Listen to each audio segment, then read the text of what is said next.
माताएं, बहनें, भाइयों एवं मेरे बुजुर्गों एवं मेरे देश के भावी कर्णधारों, मंच पर उपस्थित सांस्कृतिक जत्था के साथी आदरणीय किशोर कुमार पगला जी, आदरणीय पप्पू राजा चंदौली से, आदरणीय तारकेश्वर टंडन जी, एकता कश्यप जी और हमारे और महिला साथी कलाकार आई हैं।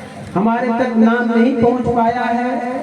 सबका सम्मान करते हुए मंच पर राष्ट्रीय परम आदरणीय राष्ट्रीय वरिष्ठ उपाध्यक्ष इंजीनियर कविंद्र सिंह, आदरणीय डॉक्टर पी कनौजिया साहब राष्ट्रीय संरक्षक, आदरणीय उषा शास्त्री बहुजन बोधि समाज संघर्ष समिति की अध्यक्ष, आदरणीय निर्मला बौद्ध जी बहुजन बोधि समाज संघर्ष समिति की राष्ट्रीय कोषाध्यक्ष, आदरणीय महेंद्र जी और हम लोगों के बीच में जीएसटी के इंस्पेक्टर आदरणीय राजेश शास्त्री जी, परम आदरणीय वीरेंद्र जी एवं हमारे मऊ के साथी, आजमगढ़ के साथी, चंदौली के साथी और हमारे बीच में भावी उम्मीदवार पिंकी जी, जो सुबह से जब मैं आया तब से मैं साथ देख रहा हूँ। पिंकी जी, हाँ, जोरदार तालियां पिंकी जी के लिए लगा दें, क्योंकि एक महिला जब सशक्त निकलती है तो आंदोलन तेजी से बढ़ता है। और मैं बाबा साहब अम्बेडकर कहते भी हैं कि किसी का अगर मेजरमेंट करना हो, पैमाना हो, कोई पैरामीटर हो तो महिलाओं से देखना है। अब मैं अपनी बात को प्रारंभ करूं। हमारे बीच में हैं वर्तमान के जिला पंचायत सदस्य जितेंद्र गोयल जी, जो मऊ से आए हैं। सभी का सम्मान करते हुए लखनऊ से साथी आए हैं। अब मैं बात को प्रारंभ करता हूं। कृपया आप लोग थोड़ा सा, हम तो ये नहीं कहेंगे ध्यान से सुनिए, लेकिन आपको अच्छा लगे तो ध्यान से सुनना, न अच्छा लगे तो तुम लोग चले जाना, क्योंकि हम वोट मांगने तो आए नहीं है कि हमको हरा देंगे आप लोग। तपस्या किया और नौ बिकने वाला समाज को बना करके उत्तर प्रदेश में मुख्यमंत्री बना दिया। ये बहुजन नायक मानवर कांसी राम साहब ने कहा। मेरे साथियों, आज हम लोग यूं ही नहीं बैठे हैं। जब आप घर से आए ठंड के दिन में तो कुछ गर्माहट लेकर जाएंगे, और गर्माहट जब लेकर जाएंगे तो क्रांति आएगी, आंदोलन होगा। आंदोलन का मतलब कि खूनी क्रांति को आंदोलन नहीं कहते हैं। बाबा साहब अम्बेडकर इसके विरोधी हैं। कहते हैं कि जब जब हिंसक आंदोलन हुआ हमारा समाज टूटेगा। अपने समाज को आगे बढ़ाने के लिए तुम्हें खून खराबा नहीं करना है, तलवार नहीं उठाना है, बंदूक नहीं उठाना है, पिस्टल नहीं उठाना है। आंदोलन के लिए बस एक ही कलम काफी है।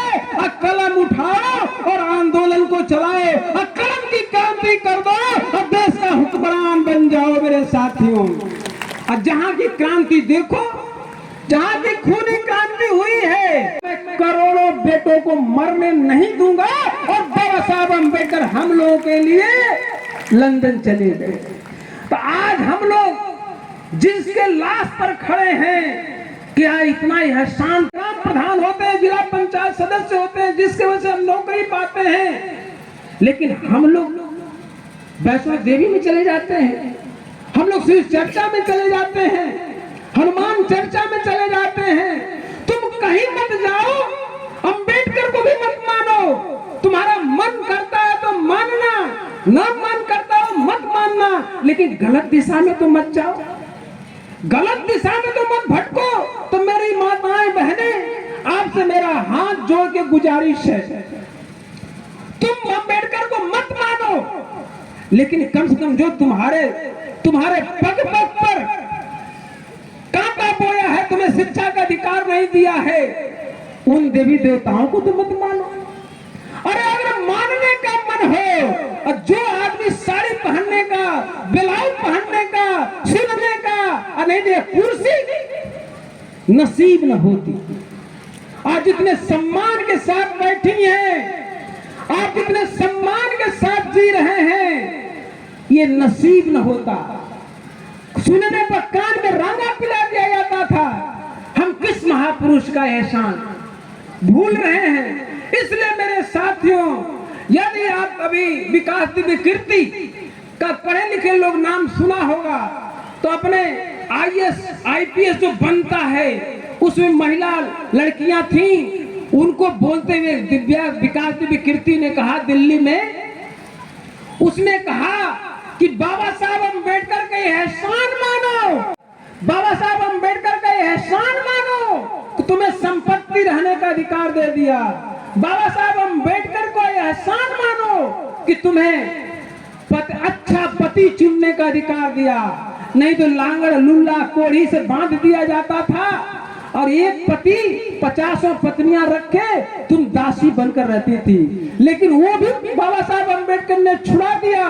इसलिए बाबा साहब अम्बेडकर को चाहे पुरुष माने न माने एक बात तो समझ में आती, लेकिन महिलाओं को संपत्ति का अधिकार, तलाक का अधिकार, महिलाओं को सम्मान का अधिकार, सभी महिलाओं को दिलाने का काम किया। तो परम पूज्य बोधिसत्व बाबा साहब भीमराव है कि मेरी पत्नी नहीं मानती है।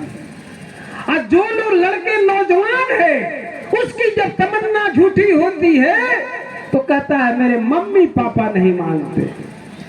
और जिस लड़की का तमन्ना झूठी हो, चाहत झूठी हो, सोच झूठी हो, तो लड़की बोलती है कि अगर मैं मानूंगी तो होने वाला पति कैसा मिलेगा, हमें तो पता ही नहीं है। भाई मना करता है, भौजाई मना करता है, सब मना कर, तमन्ना झूठी है। तो तब मानवर कांशीराम साहब ने कहा कि तमन्ना झूठी है तो बहाने हजार मिलते हैं, लेकिन तमन्ना तेरी सच्ची है, चाहत तेरी सच्ची है तो रास्ते हजार मिलते हैं। इस बात को समझ लेना मेरे साथियों। इसलिए सोच कैसी है, तमन्ना कैसी है। अभी मैं बात कर रहा हूं, आप जिस प्रांगण में बैठे हैं, मैं 3 दिसंबर को देवरिया जा रहा था। इसी मंच पर आकर के हमको तो मालूम नहीं था कि 50 लोग इकट्ठा हो जाएंगे। आदरणीय मेजर साहब और उनके साथीगण 50 लोग बैठे थे। बाद में बरसात होने लगी, वातावरण खराब हो गया। अशोक प्रबुद्ध को फोन किया, क्या जज्बा। कौन कहता है कि आसमां में छेद नहीं हो सकता? कौन कहता है कि आसमां में छेद नहीं हो सकता? जरा तबीयत से पत्थर तो उछालो यारो, पत्थर उछालो। तब अशोक प्रबुद्ध जी ने किया, कहा कि आज बरसात है, कल बरसात है, परसों ठंड रहेगी, लेकिन जिस दिन कार्यक्रम होगा, अच्छा वातावरण होगा और नहीं भी होगा तो कार्यक्रम होगा, आज आप करके देखिएगा। इसको कहते हैं तमन्ना, इसको कहते हैं साहस। रात के 12 बजे लोग मंच को सजा रहे थे। मैं बराबर अपडेट देख रहा था मेरे साथियों का। मैं उत्साहवर्धन में कोई कमी नहीं छोड़ता। यदि ये 12 बजे जगते हैं तो मुसाफिर एक शख्स ऐसा है जो रात को 1 बजे तक जगा रहता है। ये मेरा कार्य प्रणाली है। ये नहीं कि आपको नसीहत देने आया हूं, मैं नसीहत नहीं देता, काम करके दिखाता हूं। जब ये रात को जगे रहते थे, मैं हर क्लिप, हर फोटो के अंदर मैं बराबर इनको उत्साह, मृत्यु, निधन, मरण 6 दिसंबर 1956 को हुआ था। 6 दिसंबर 1956 बाबा साहब अम्बेडकर का परिनिर्वाण हुआ। पाली भाषा में परिनिर्वाण बोलते हैं, लेकिन आप सबको समझने के लिए बाबा साहब का मृत्यु होता 6 दिसंबर 1956 को। 6 दिसंबर 1956 में हुआ। उनके सम्मान में स्मारक बनाया गया है, जिसे चैत्य कहा जाता है। आपके पाली भाषा में चैत्य का मतलब होता है मठ, चैत्य का मतलब होता है स्मारक। तो चैत्य भूमि बनाया गया दादर बंबई में बनाया गया। ध्यान से मेरी माताएं बहनें सुने, मेरे भाइयों, दादर में मुंबई में दादर है। दादर में ही चैत्य समुद्र के किनारे इतना रमणीक जगह पर शाम को जाओगे अब मेरे को धन्यवाद दो, खाली पहुंचते ही धन्यवाद देना शुरू करोगे कि उन्होंने बताया और कल से आपका जिद चालू और अगला 5-6 महीने बाद आपको लेके घूमने चले जाएंगे। जब दादर चैत्य भूमि जाना तो एक बात याद रखना, बाबा साहब अंबेडकर के तरफ हाथ जोड़ लेना, एक बार देख लेना अंबेडकर साहब का उनका मूर्ति और बाबा साहब अंबेडकर ध्यान करते हुए ध्यान रखाना, याद करना, संस्मरण करना, याद करना, हे बाबा साहब अंबेडकर। कैसे याद करना ये भी जानना है। हे बाबा साहब अंबेडकर, आपने एमए किया, डीएससी किया, एलएलडी किया, डीलिट किया, बारट लॉ किया, इतनी पढ़ाई करने के बाद बाबा साहब अंबेडकर आप आलीशान जीवन जी सकते थे, इस देश के सारे सुख सुविधाओं को भोग सकते थे, विश्व की सारी सुख सुविधाओं को भोग सकते थे, लेकिन आपने उसको छोड़ दिया। यही नहीं, आपकी पत्नी दवा के अभाव में तड़पती तड़पती मर गई, आपने उसको भी कबूल कर लिया हमारे हित के लिए। बाबा साहब आपका बेटा कलप करके मर गया, उसको कफन देने के लिए आपके पास पैसे उस समय नहीं थे, लेकिन आपने बच्चे को भी मरना पसंद कर लिया, लेकिन हम लोग के हित को छोड़ा नहीं। बाबा साहब अंबेडकर आपका, लेकिन आपका एक सपना था, आपका अधूरा सपना था कि यह देश हुक्मरान बने, हमारा समाज नीचता से मुक्ति पाए, बौद्ध धर्म का प्रचार प्रसार हो। तो हे बाबा साहब भीमराव अंबेडकर, आज आप शरीर जिंदा नहीं है, लेकिन आपके विचार, आपके संदेश मेरे दिल में जिंदा है, मन में जिंदा है। हम संकल्प लेते हैं कि आपके अधूरे मिशन को हम पूरा करेंगे।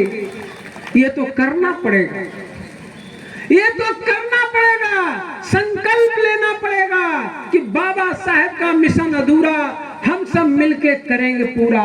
तो हम सब मिलके करेंगे पूरा, उसके लिए आपको आज बाबा साहब अंबेडकर शरीर जिंदा नहीं है, इसलिए आपके मनुवादी लोग तथा कथित ये कहते हैं, अरे अंबेडकर तो जब जिंदा थे तो इतने खतरनाक नहीं थे। याद रखना, जब अंबेडकर जिंदा थे तो इतने खतरनाक नहीं थे, लेकिन अंबेडकर तो मरने के बाद इस देश में हम लोग को जीने नहीं दे रहे हैं, ये पूरे लोग कहने लगे। परिणाम देखो, अंबेडकर की आलोचना करने वाले लोगों का आज चाहे वो कोई पार्टी हो, चाहे बीजेपी हो, सपा हो, चाहे कांग्रेस हो, बाबा साहब अंबेडकर को फोटो लगा करके ही वोट मांगते हैं, लेकिन 100 साल पहले बाबा साहब अंबेडकर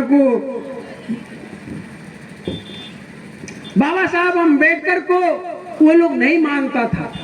इसलिए बाबा साहब अंबेडकर ने कहा एक बात को, 4 फरवरी 1940